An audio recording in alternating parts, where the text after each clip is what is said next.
시장 한복판, 아직도 비닐 천장이 삐걱거리는 오래된 통로를 따라 걷다 보면 골목 끝자락에 작은 반찬 가게가 있다. 간판도 낡았고 네온사인도 없고 지나치기 쉬울 만큼 수수하지만 그 가게 앞엔 늘 사람들이 줄을 선다. 그 반찬 가게의 주인이 내 어머니다. 어머니는 새벽 5시면 일어나 검은 양은 냄비에 국을 끓이고 손가락 마디마다 파스 냄새가 배어있는 손으로 파를 썰고 물을 다듬는다. 칼질 소리, 뚝뚝 떨어지는 국물 소리, 조용히 끓는 찌개의 부글거림. 그런 소리들이 어머니의 아침을 채운다. 그 풍경은 매일 같지만 그 속엔 내내 바뀌지 않는 단단함이 있다. 마치 단단한 그릇처럼. 나는 직장을 다니느라 자주 찾아오지 못했다. 어머니는 늘 전화를 끊을 때마다 몸 조심해라 한마디 남기고 조용히 끊는 분이셨다.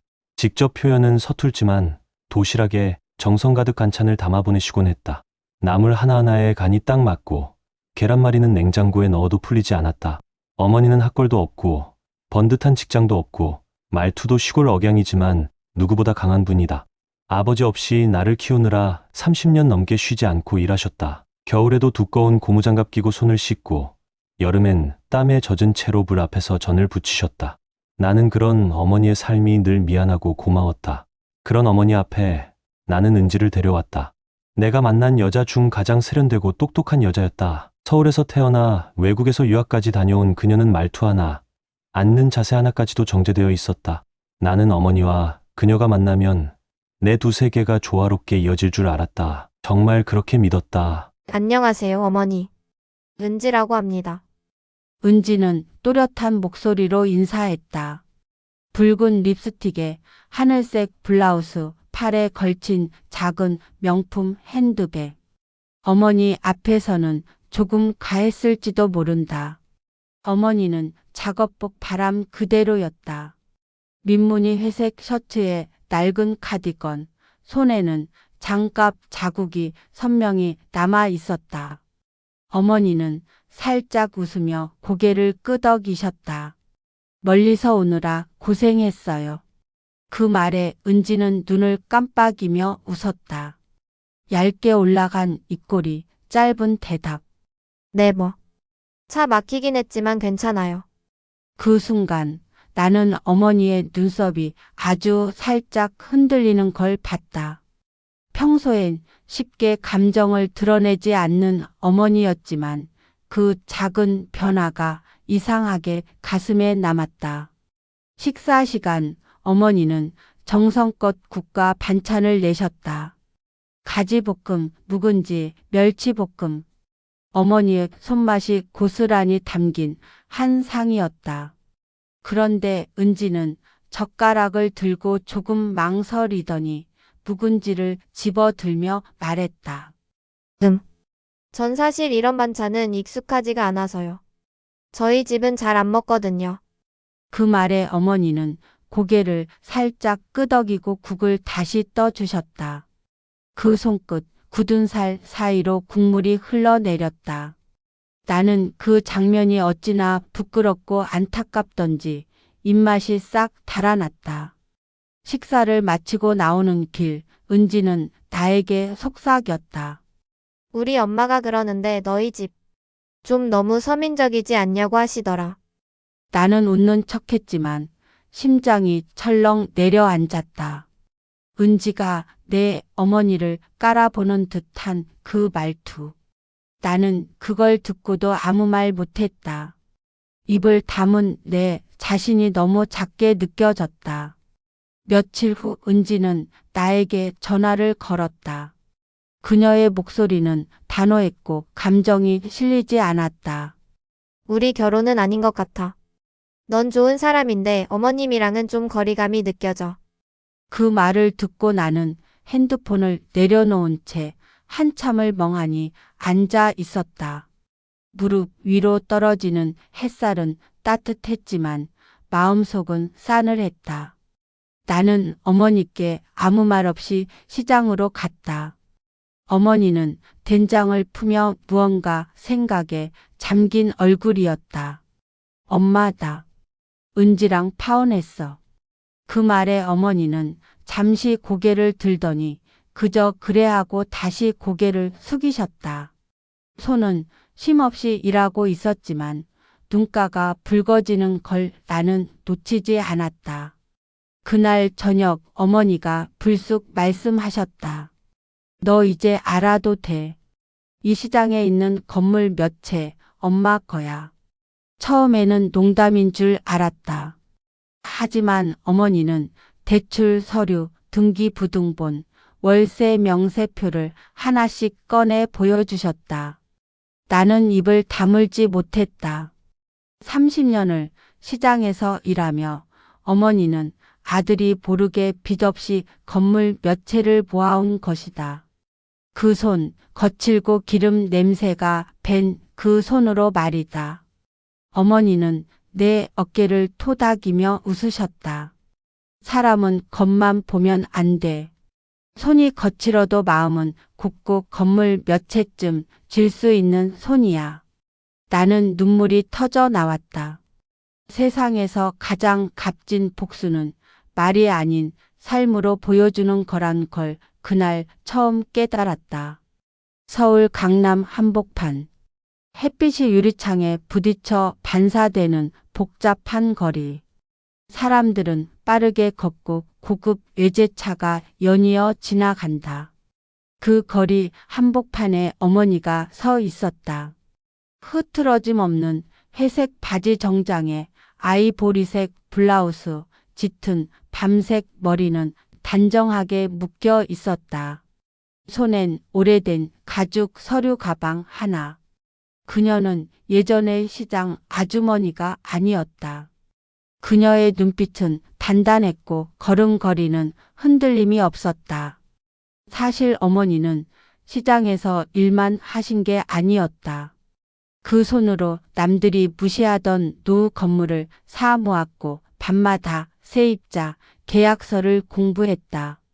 등기부등본은 언제나 머리맡에 있었고 회계장부는 손때가 묻도록 펼쳐져 있었다.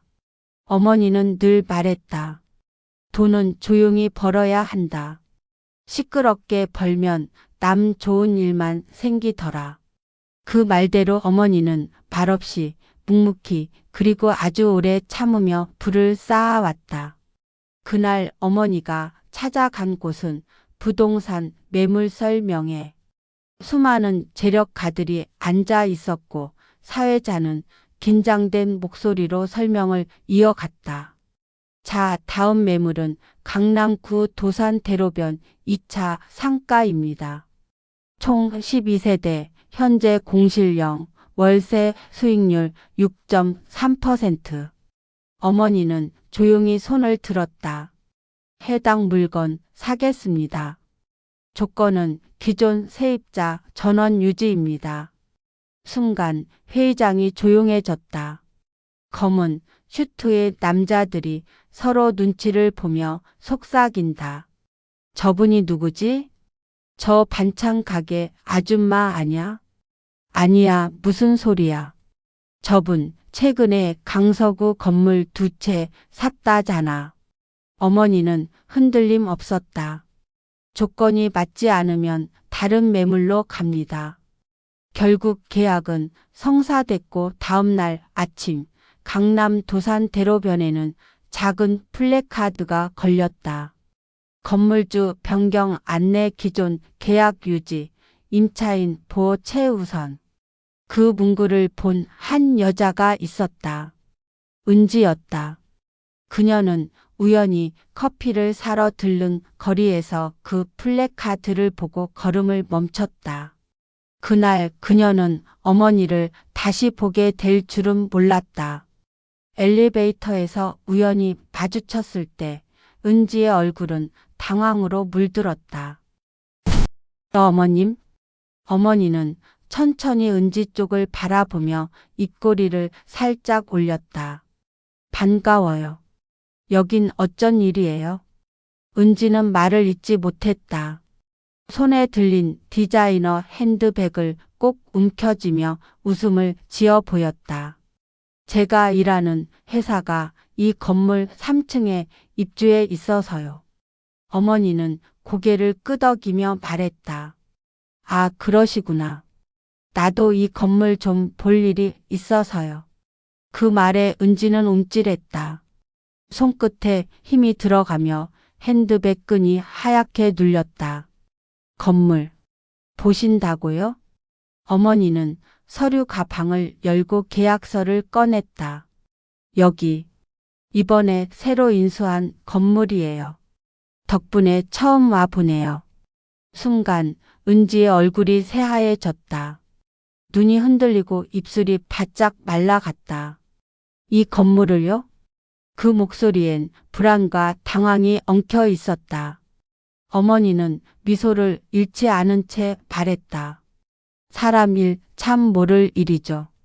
이곳에서 다시 만나게 될 줄은 상상도 못했어요. 엘리베이터 문이 열리고 은지는 인사도 못한 채 도망치듯 내렸다. 어머니는 한참을 엘리베이터 안에 그대로 서 있었다. 벽에 비친 자신의 얼굴을 보며 조용히 숨을 들이켰다. 그날 밤 나는 어머니와 식탁에 마주 앉았다. 어머니는 젓가락으로 멸치볶음을 뒤적이다가 내 눈을 똑바로 바라보며 말했다. 내가 저 여자를 잊은 게 아니야. 용서한 것도 아니고. 다만 내가 직접 보란 듯이 보여주고 싶었어. 어머니의 눈가엔 눈물이 맺혀 있었지만 그녀는 울지 않았다. 너를 무시한 여자가 누굴 무시한 건지, 그게 어떤 대가로 돌아오는지를 말이야. 나는 아무 말도 하지 못한 채 어머니의 손등을 잡았다. 거칠지만 따뜻하고 단단하면서도 떨림이 느껴지는 그 손. 나는 그 손을 꼭 잡으며 되뇌었다. 엄마는 내 자랑이야. 어머니는 처음으로 아주 작게 눈물을 보였다. 대형 유리창으로 햇살이 들어오는 고급 카페 내부. 진한 원목 테이블 위에 놓인 커피잔에서 김이 살랑 피어오른다. 커피 향은 깊고 무거우며 은은한 클래식 음악이 공간을 채운다.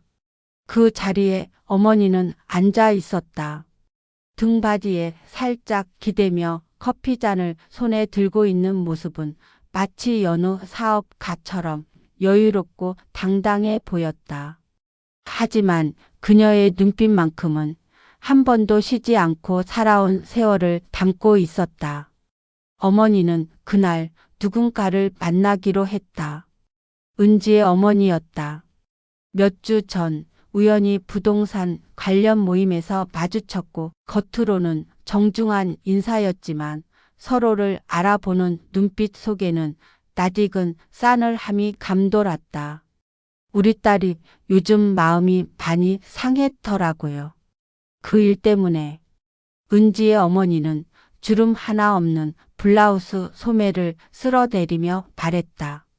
그녀의 말투는 애써 부드럽게 내려앉았지만 눈매는 여전히 위아래로 상대를 훑고 있었다. 당신 따님, 자기 눈으로 판단한 거잖아요. 선택도 후회도 그 사람 몫이죠. 어머니는 커피잔을 입에 살짝 대며 말했다. 그 안에 담긴 깊고 쌉싸름한 향이 목을 타고 흘러내렸다. 그 순간 과거의 한 장면이 그녀의 기억 속에서 불쑥 떠올랐다. 29. 어린 두 아이를 데리고 남편 없이 살아가던 시절이었다. 아침이면 시장 한복판에서 어깨에 떡이 담긴 바구니를 메고 다녔고 밤이면 좁은 단칸 방에서 아이들 옷을 꿰매며 눈물 훔치던 날들. 그때마다 그녀는 속삭이듯 되뇌었다. 다음 생엔 부자 집 딸로 태어나야지. 하지만 이번 생은 내가 끝까지 살아볼게. 그래서 더 집요하게 매일을 쌓아왔다. 고생이 아니라 생존이었다. 그녀는 시선을 들어 은지의 어머니를 바라보았다. 그 눈빛은 차분했지만 단단했다. 내 아들이 무시당한 게 상처였을까요? 아닙니다. 전 제가 무시당한 게 상처였어요. 그 순간 은지의 어머니는 눈을 크게 떴다. 그날 약속 장소에 나가서 한참을 기다렸어요. 우리 아들보다 더 그 아이를 위해 챙겨온 선물이 있었고, 마음을 담은 편지도 있었죠. 그런데 아무도 오지 않더군요. 전화는 받지 않고 문자엔 이별이 적혀 있었어요. 어머니의 손이 떨렸다. 커피잔 가장자리에 미세한 진동이 퍼졌고 그녀는 조용히 컵을 내려놓았다. 그 애가 날 보고 뭐라고 했는지 아세요? 그녀는 한참을 뜸 들이다가 이내 조용히 입을 열었다. 장사하는 집 어머니는 좀 부담스러워요. 그 말이 가슴에 박혔던 순간 숨이 막히고 속이 뒤집히며 세상이 조용해졌다. 그날 밤 어머니는 혼자 텅 빈 주방에서 한참을 앉아 있었다. 아무 소리 없이 전등불만 반짝였고 그 작은 전등이 어머니의 눈물을 비췄다. 그 아이가 미웠던 게 아니에요. 그냥 내가 내 삶을 그렇게 밖에 보이게 만든 것 같아서. 그게 분했습니다. 은지의 어머니는 아무 말도 하지 못했다. 그녀의 입술이 몇 번 달싹였지만 끝내 입을 다물고 고개를 떨구었다. 그 순간 어머니는 문득 깨달았다. 복수란 상대를 꺾는 일이 아니라 나 자신을 회복하는 일이란 걸. 그녀는 자리에서 천천히 일어나며 가방을 들었다. 딱히 원망하는 마음은 없어요. 그저 이제 다시는 날 아래로 깔보는 사람이 없었으면 좋겠을 뿐입니다. 카페 문을 열고 나서는 순간 바깥의 공기가 훅 들어왔다. 차가우면서도 상쾌했다. 귀에 들리는 자동차 소리, 사람들의 말소리, 그리고 머리 위로 느껴지는 따사로운 햇살. 그 모든 감각이 살아있음을 일깨워 주었다. 그 길 끝에서 나는 어머니를 기다리고 있었다. 어머니는 멀리서 날 보며 살짝 웃었다. 오래 기다렸지? 나는 고개를 저으며 어머니 쪽으로 다가갔다. 아니, 나야말로 지금 이 순간이 오길 오래 기다렸어. 그 말에 어머니는 잠시 눈을 깜빡이며 내 어깨를 가볍게 두드렸다. 이제야 나도 좀 당당히 살 수 있을 것 같아. 우리는 그렇게 함께 걷기 시작했다. 햇빛이 머리 위로 비쳤고 공기 속엔 향긋한 봄 내음이 감돌았다. 어머니의 걸음은 여전히 조용했지만 그 발소리는 이제 누구보다 단단했다. 그날 이후 어머니는 더 바빠졌다. 부동산 사업도 확장하고 소규모 상가 리모델링에도 손을 댔다. 사람들은 그녀를 금손 사장님이라 불렀고 등 뒤에서는 여장부라는 말도 했다. 모두들 대단하다고 말했지만 어머니는 늘 고개를 살짝 젓곤 했다. 대단한 거 없어. 그냥 매일 살려고만 했을 뿐이야. 아침이면 손수시장에 나가 채소 상태를 확인하고 오후엔 거래처 사장들과 미팅을 했다. 저녁에는 관리비 관련 서류를 정리하고 종종 입주자들과 소주 한 잔 기울이며 살아가는 얘기를 나누기도 했다. 그 무렵 나는 한 가지 결심을 했다. 결혼을 다시 시작해 보겠다는 것이 아니라 어머니를 세상에 보여주는 일이었다. 누구보다 강하게 살아온 사람, 누구보다 따뜻하게 사람을 품는 사람, 그리고 누구보다 깊게 상처받았지만 끝까지 자신을 꺾지 않았던 사람. 그래서 나는 유튜브를 시작했다. 나는 건물주의 아들입니다. 라는 이름으로 채널을 열고 어머니의 이야기를 조금씩 꺼내기 시작했다. 어느 날 영상 하나가 유독 반응이 좋았다. 어머니가 시장 골목에서 할머니 손을 잡고 상가 안내를 도와주는 장면이었다. 배경에는 삶의 향기가 가득한 낡은 담장이 있었고 어머니는 고무 장갑을 낀 채 허리를 숙이며 웃고 있었다. 댓글엔 이런 말들이 달렸다. 이런 어머님이 진짜 부자죠. 정말 마음 따뜻해지는 영상이네요. 저도 이렇게 늙고 싶어요. 처음엔 부끄럽다며 영상을 올리지 말라던 어머니는 그 댓글들을 보며 조용히 눈가를 닦았다. 나 같은 사람도 누군가에겐 위로가 될 수 있을까? 나는 어머니의 손을 꼭 잡고 말했다. 엄마는 이미 누군가의 희망이야. 내 인생이 그 증거고. 어느 날 편지 한 통이 도착했다. 봉투를 여는 손끝이 미세하게 떨렸다. 살짝 거친 종이 위에는 단정한 필체로 이런 문장이 적혀 있었다. 안녕하세요. 그날 아무 말 없이 떠나버린 은지입니다. 어머니는 한동안 아무 말도 하지 않았다. 편지를 접고 다시 펼치고 또 다시 접기를 반복하며 창밖을 바라보았다. 바람이 거실 커튼을 스치며 나부꼈고 저 멀리서 어린아이 웃음소리가 희미하게 들렸다. 마치 그날의 기억이 천천히 되감기듯 가슴속 깊은 곳에서 한 점 한 점 퍼져 나왔다. 엄마, 읽어볼까? 나는 조심스레 물었다. 어머니는 살짝 고개를 끄덕였다. 그 표정엔 이상한 평온함과 긴장감이 동시에 깃들어 있었다. 편지는 짧지만 간절했다. 그땐 너무 철없었고 사람을 보는 눈이 없었어요. 정말 따뜻했던 어머니를 기억해요. 말없이 챙겨주셨던 그 정성이 시간이 지나고서야 얼마나 귀한지 알게 됐어요. 늦었지만 제 진심을 전하고 싶었습니다. 편지를 다 읽고 난 뒤 어머니는 조용히 숨을 내쉬었다. 표정엔 어떤 감정도 담기지 않았지만 그 숨결 속엔 무언가가 빠져나간 듯한 느낌이 있었다. 그래, 그 애도 결국 사람이고. 그때는 다들 어렸지. 말끝을 흐리던 어머니는 이내 고개를 들고 창밖을 바라보며 입꼬리를 살짝 올렸다. 이제 됐어. 그걸로 충분해. 그 순간 나는 어머니가 진짜로 자유로워졌다는 걸 느꼈다.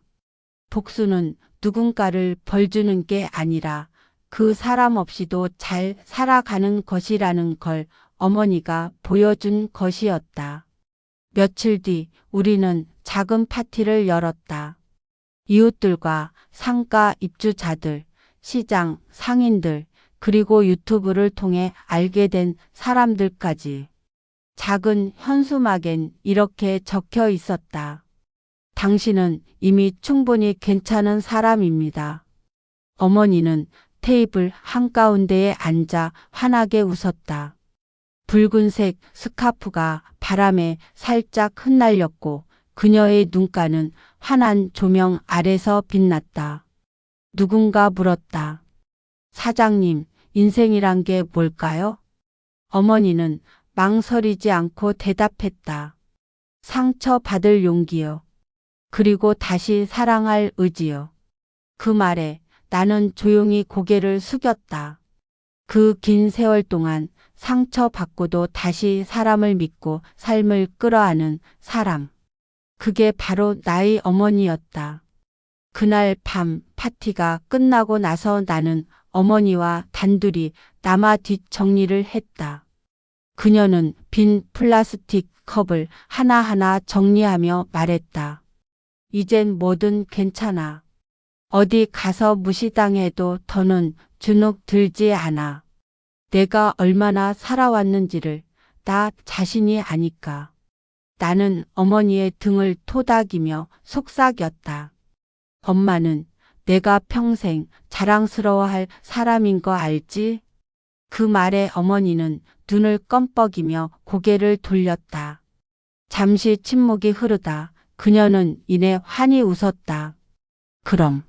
그리고 너도 이제부터는 엄마 말고 너만의 인생을 살아. 나 걱정 말고. 공기 속엔 바닐라 향초의 잔향이 감돌았고 바깥에선 초여름 벌레 소리가 들려왔다. 그 모든 감각들이 마치 어머니의 새로운 인생을 축하하는 듯 했다. 이야기는 그렇게 끝이 났지만 그 여운은 오래 남았다.